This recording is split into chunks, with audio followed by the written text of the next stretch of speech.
also following a lot of other news in the markets today. And one of the big market stories is S&P. The president, Devin Sharma, called it quits just weeks after the now infamous S&P downgrade of the U.S. credit rating. Liz MacDonald joins us now with the latest on this breaking story.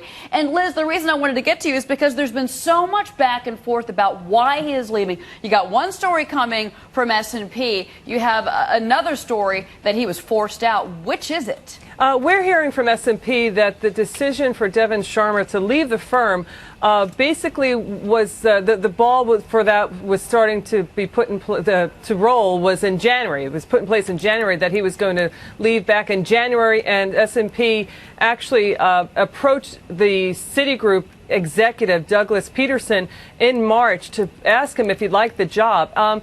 You're right, Cheryl. This S&P announcement that Devin Sharma is leaving the company comes at a time when the company is in turmoil. A hedge fund is seeking a breakup of the parent into four. The SEC is continuing to probe SEC over not just the criteria it used to arrive at its historic downgrade of the U.S., but also whether or not they properly protected the downgrade, because the information was leaking into the markets on the day it announced on that Friday.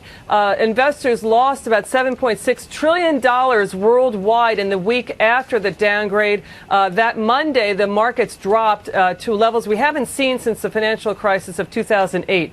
But S&P is sticking fast to its news headline here that the departure is unrelated. The departure of Devin Sharma is not related to the downgrade of the U.S.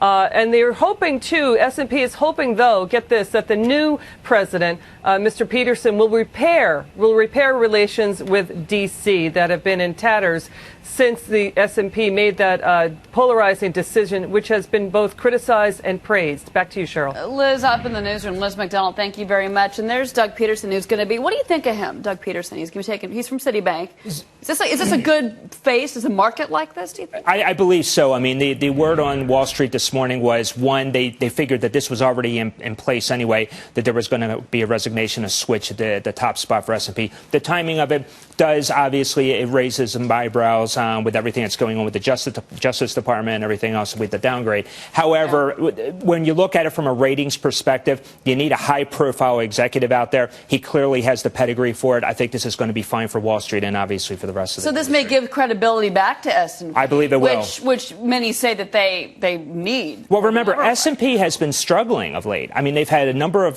quiet layoffs. A number of key personnel have been forced to resign from the company. They're on severance, but they really need a real reversal here. So clearly this switch is going to be good for them. I think it's going to be great for the company, and obviously they need some high-profile person out there to help with all the news that's out there. Well, it's a fascinating story, and again, just one of the many news headlines that's been crossing in the last 24 hours the markets have had to watch. At least they're up 195 points right now. Liz MacDonald up in the newsroom. Thank you.